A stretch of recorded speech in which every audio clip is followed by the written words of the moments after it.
नमस्कार, सीएनबीसी आवाज Motilal Oswal live studio में आप सभी का स्वागत है। आप देख रहे हैं ट्रेडर्स हॉटलाइन। मैं हूं आपके साथ श्रेया ठाकुर। आज हमारे साथ मार्केट एक्सपर्ट आशीष बहेती जी हैं, जो अगले आधे घंटे आपके सवालों के जवाब देंगे और बाजार को भी बेहतर तरीके से समझाने में मदद करेंगे। और बाजार की बात करें तो देखिए, निफ्टी फ्लैट इनफैक्ट रेड में कारोबार करता हुआ नजर आएगा। हालांकि रिकवरी दिखाने की कोशिश की थी, लेकिन वो सस्टेन फिलहाल नहीं करता हुआ नजर आ रहा है। बैंक निफ्टी भी फ्लैट है, आईटी काफी दबाव बना रहे हैं। एक बार सेक्टोरल पिक्चर रखते हैं आपके लिए स्क्रीन पर, और देखिए आईटी लगभग 1% से ज्यादा का दबाव आईटी स्पेस में। कल याद होगा आपको, आईटी स्पेस 2% से ज्यादा चल रहा था, लेकिन आज मुनाफा वसूली, ऑटो भी बैकफुट पर है, realty flat, consumer durables flat. कहाँ बाइंग होती हुई नजर आ रही है, तो मेटल्स में आज बाइंग नजर आ रही है। कुछ चुनिंदा एफएमसीजी स्टॉक्स ठीक ठाक कर रहे हैं, फाइनेंशियल सर्विसेज कुछ चुनिंदा स्टॉक्स और फार्मा के कुछ चुनिंदा स्टॉक्स सब ठीक ठाक परफॉर्म कर रहे हैं। लेकिन दो थीम्स जो चल रही है आज, दैट इज डिफेंस और रेलवे। बजट से पहले इन दोनों स्पेसेस में भी सुगबुगाहट, लेकिन मेटल स्पेस अगर आप देखें तो ये ज्यादा सपोर्ट करता हुआ। सवाल ये आशीष बहेती जी, एक्सपायरी का दिन है, कॉशियस प्ले करें मार्केट में, क्या अप्रोच होनी चाहिए? गुड आफ्टरनून श्रेया जी। यस श्रेया जी, थोड़ा सा कॉशियस ही प्ले करना चाहिए, क्योंकि जिस हिसाब से आईटी में आज सेलिंग देखने को मिल रही है, कोफोज 5% डाउन है, तो मिड कैप आईटी में भी पूरा एक सेलिंग प्रेशर बना हुआ है। और इन्फी के कारण लार्ज कैप में भी अगर आप देखेंगे तो ओवरऑल सेलिंग प्रेशर ही बना हुआ है। तो यहाँ पे निफ्टी में कंट्रीब्यूशन नेगेटिव साइड में ज्यादा देखने मिल रहा है। बैंक निफ्टी से भी कोई पॉजिटिव कंट्रीब्यूशन नहीं है, पर इनफैक्ट रिलायंस भी फ्लैट है। तो यहाँ पे थोड़ा सा कॉशियस ही ट्रेड करे। थिन वॉल्यूम है, विक्स भी लो है, तो यहाँ पे एज अ ऑप्शन सेलर थोड़ा सा कॉशियस रहने की जरूरत रहेगी। जिनके पास लॉन्ग है बने रहे, सिर्फ जो स्टॉप लॉस है उसे ट्रेल करके ऊपर ले आए। 26,100 के करीब का एक स्टॉप लॉस रखे। ऊपर में अभी भी हमारे इंटैक्ट है टारगेट जो 26,300 के हैं। बैंक निफ्टी की बात करूं तो यहाँ देखिए थोड़ा सा 20 डेमा के आसपास में ही कंसोलिडेट कर रहा है, और जो बड़ा ब्रेकआउट देखने मिलेगा वो 59,500 के ऊपर ही में ही बैंक निफ्टी में बड़ा मूव देखने मिलेगा, क्योंकि 59,900 तक के भी लेवल्स दिखा सकता है। तो यहाँ पे भी कॉशियस रहे, जो स्टॉप लॉस अब मेंटेन करना चाहिए लॉन्ग साइड में, तो 59,100 का एसएल मेंटेन करे। ओके, फिलहाल ये अप्रोच निफ्टी और बैंक निफ्टी पर कॉशियस ही है, मार्केट जिस तरीके से रिएक्ट कर रहा है। लेकिन चलिए अब आगे बढ़ते हैं और संवर्धना मदरसन के मैनेजमेंट से बातचीत करते हैं। और कल ही कंपनी की सब्सिडियरी मदरसन ग्लोबल इन्वेस्टमेंट ने नेक्संस ऑटो के साथ करार किया है, और मदरसन ग्लोबल नेक्संस का वायरिंग हार्नेस कारोबार खरीदेगी। और खबर पर डिटेल से बातचीत करने के लिए हमारे साथ कंपनी के सीओओ पंकज मित्तल जी जुड़ रहे हैं। पंकज जी, स्वागत है आपका कार्यक्रम में और सुप्रभात, वेरी गुड मॉर्निंग। सबसे पहले ये बताइए कि ये डील क्या है, डील को और डिटेल में समझाइए, और साथ ही ये भी मैं समझना चाहूंगी आपसे कि आप इसे फंड कैसे कर रहे हैं।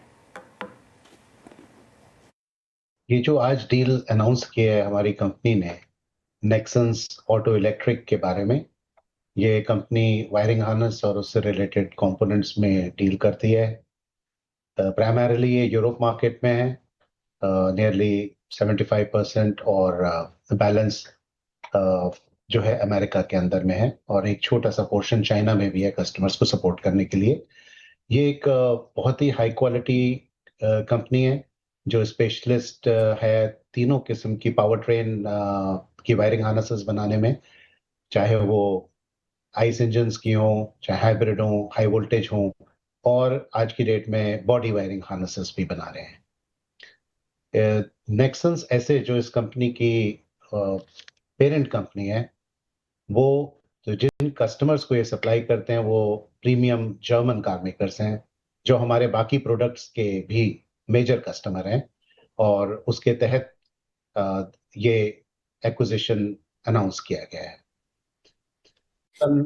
वायरिंग हार्नेस बहुत सालों से बना रहे हैं, हम लोग यूरोप में भी हैं, और इसकी जो मैन्युफैक्चरिंग साइट्स हैं वो कॉम्प्लीमेंट्री हैं। जहां पर हमारी एग्जिस्टिंग फैसिलिटीज हैं वो अलग देशों में हैं, और इसकी दूसरे देशों में। बिल्कुल, आपने कहा आप यूरोप भी है, लेकिन मेरा सवाल ये कि और कौन से ज्योग्राफीज को ये एक्विजिशन केटर करेगा मिस्टर मित्तल? ये नॉर्थ अमेरिका को भी कवर करता है, और एक फैसिलिटी चाइना के अंदर में भी है। ओके, ठीक है, नॉर्थ अमेरिका और चाइना। लेकिन मिस्टर मित्तल, आपको ये लगता है कि इस एक्विजिशन से अर्निंग एक्रेटिव होगा फ्रॉम डे वन? बिल्कुल, ये जो एक्विजिशन है ये कैश EPS एक्रेटिव होगा। ठीक है, काफ़ी पॉजिटिव है। लेकिन क्या ये एक्विजिशन आपके नए कस्टमर बेस को बढ़ाने में मदद करेगा और क्या मोर ईवी सेगमेंट बिजनेस में ग्रो करेगा? बिल्कुल, क्योंकि ये अपने जो कस्टमर्स हैं इनके वो प्रीमियम कार मेकर्स हैं यूरोप के companies, BMW, Mercedes Benz, Porsche, Audi, और इनके साथ ये चाहे इलेक्ट्रिक हो और आइस हो, दोनों क्षेत्रों में डिजाइन, डेवलपमेंट और सप्लाई करते हैं। ठीक है, इंटरेस्टिंग। मिस्टर मित्तल, लेकिन ग्रोथ और रेवेन्यू के लिहाज से पूछूं तो कैसे पोटेंशियल आप एक्सपेक्ट कर रहे हैं?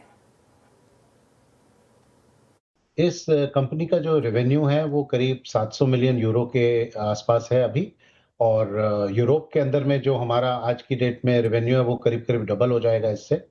और मेन जो चीज है हमारे लिए वो ये है कि हमारे जो कस्टमर्स की एक्सपेक्टेशंस हैं हमसे, वो हम पूरी कर पाएंगे साथ में मिलकर। हम्म, ठीक है। मेरे पहले प्रश्न में हालांकि आपने नेक्सस ऑटो इलेक्ट्रिक का जिक्र किया था, लेकिन मैं डिटेल में जानना चाहूंगी क्या ग्रोथ ट्रेंड्स हैं नेक्सस ऑटो इलेक्ट्रिक के?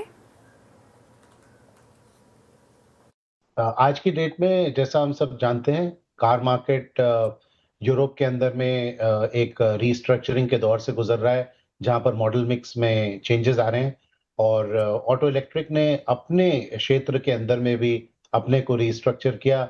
वो पावर ट्रेन इंजन, जो इंजन के हार्नेसेस होते हैं उसके अंदर उनको महारत थी, बहुत हाई एंड ऑटोमेशन भी करके वो देते थे। उन्होंने आज की डेट में हाई वोल्टेज के ऊपर में काम किया पहले, और आज की डेट में बॉडी वायरिंग हार्नेसेस भी प्रीमियम कार मेकर्स को देते हैं।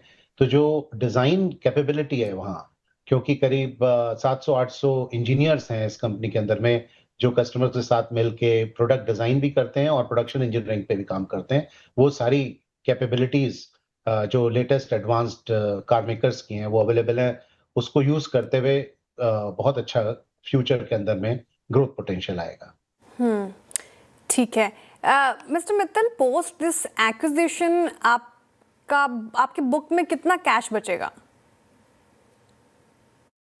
नहीं, हम लोग क्योंकि इसकी जो ट्रांजैक्शन है वो 207 मिलियन यूरो की है एंटरप्राइज वैल्यू, और जो क्लोजिंग होगी उस वक्त पे जो वर्किंग कैपिटल और सारी चीजों को देखते हुए नेट पे आउट होगा, तो कोई बहुत ज्यादा नहीं है। हमारी कंपनी, आपको पता ही है कि हमारा जो डेट रेशियो है बहुत बेहतर है, और जो ये अमाउंट है ये हम अपने अक्रूवल्स के थ्रू पे कर सकते हैं।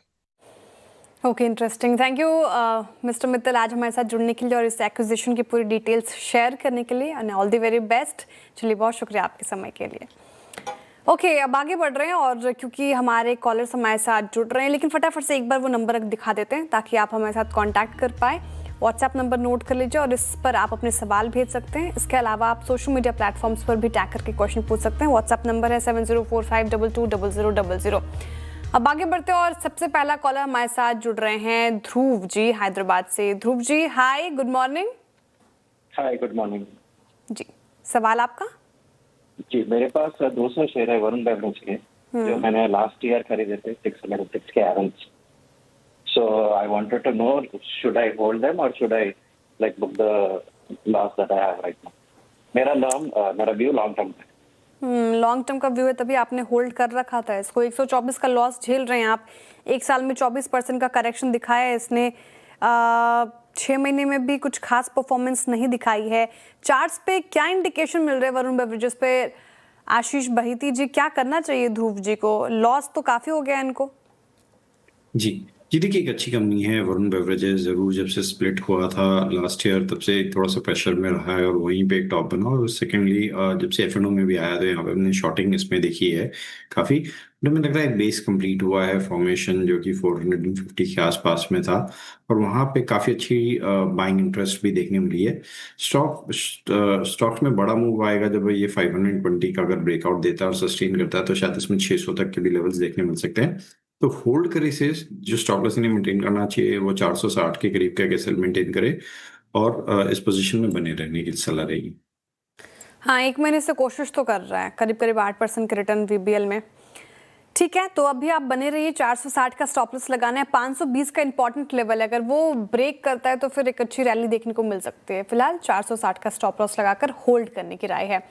अगले कॉलर की तरफ चलते हैं। राजेंद्र गुप्ता जी हमारे साथ जुड़ रहे हैं न्यू दिल्ली से। Rajendra ji hi, good morning. Good morning madam. जी मैडम आपका मैं रेगुलर व्यूअर हूँ जी और जी जानती हूँ 75 ईयर यंग हूँ, 75 ईयर। मेरे 2 75 सवाल है। बिल्कुल। अगर 2 सवाल है मैडम, अगर आप ले लें तो मेहरबानी होगी।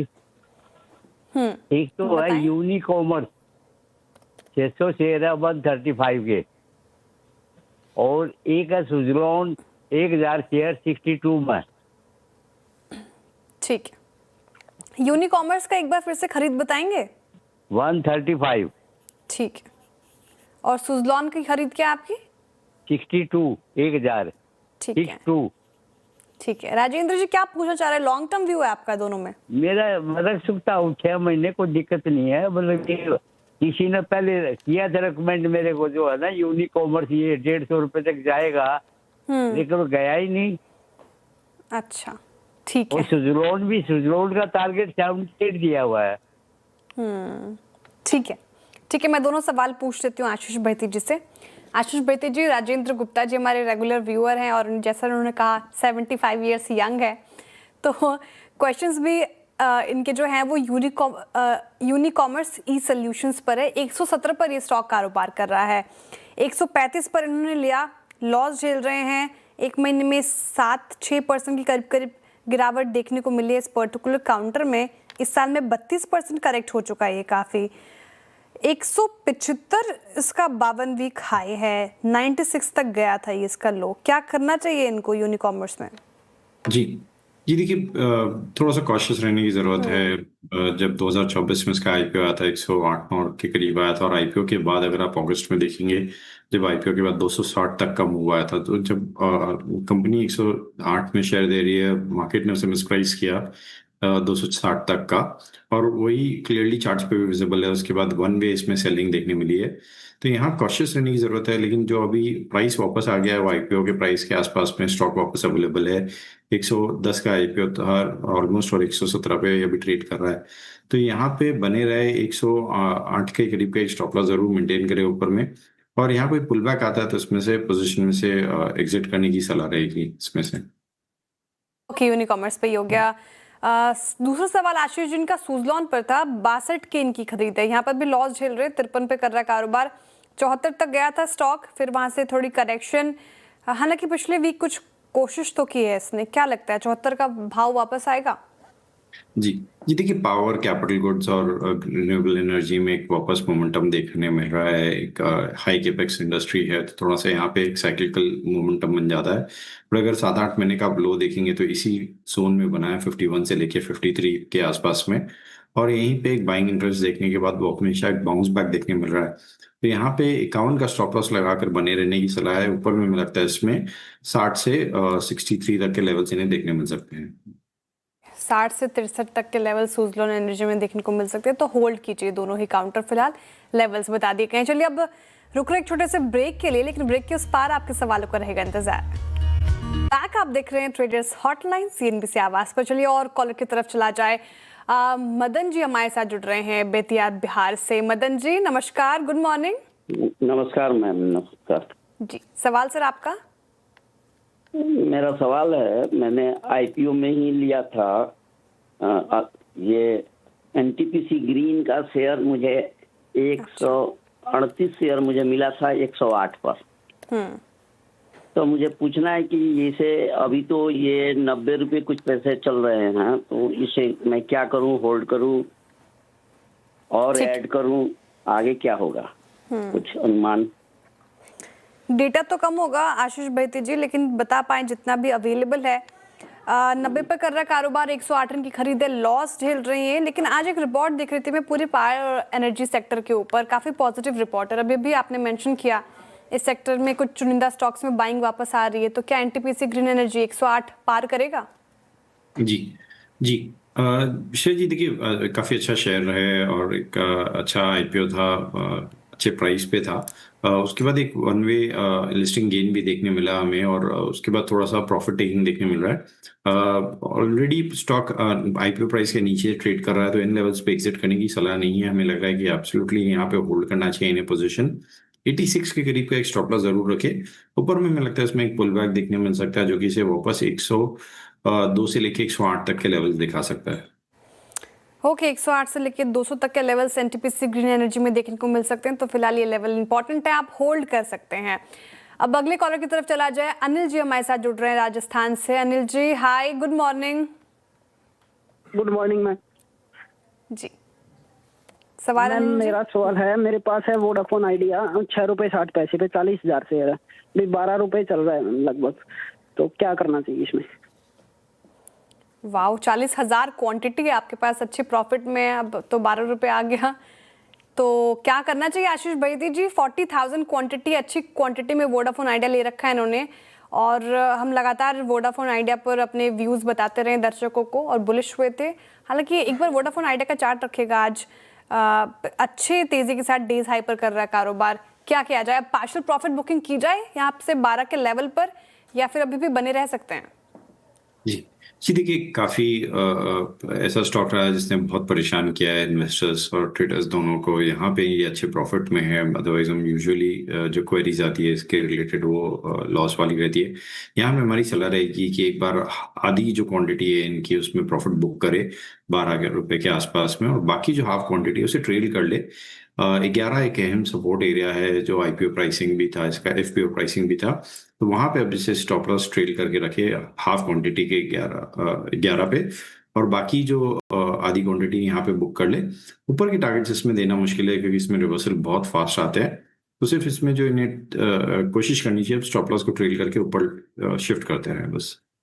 हाँ ठीक है, क्योंकि काफ़ी जो न्यूज़ ड्रिवन स्टॉक रहा है ये, और सरकार की तरफ से एक जो रिलीफ की बात सामने आई है उससे स्टॉक का सेंटिमेंट सुधरा है और 12 के पार कर रहा है कारोबार। स्टॉप लॉस 11 लगाइए, हालांकि आप पार्शियल प्रॉफिट बुकिंग इन लेवल्स पर कर सकते हैं। चलिए, बहुत शुक्रिया आशीष जी आज हमारे साथ जुड़ने के लिए, तमाम सवालों के जवाब देने के लिए और आपके वक्त के लिए। दर्शकों का भी आभार इस तादाद में हमसे जुड़ने के लिए। अब वक्त हो रहा है एक छोटे से ब्रेक का, लेकिन ब्रेक के उस पार देखिए खिलाड़ी नंबर 1 आशीष के साथ।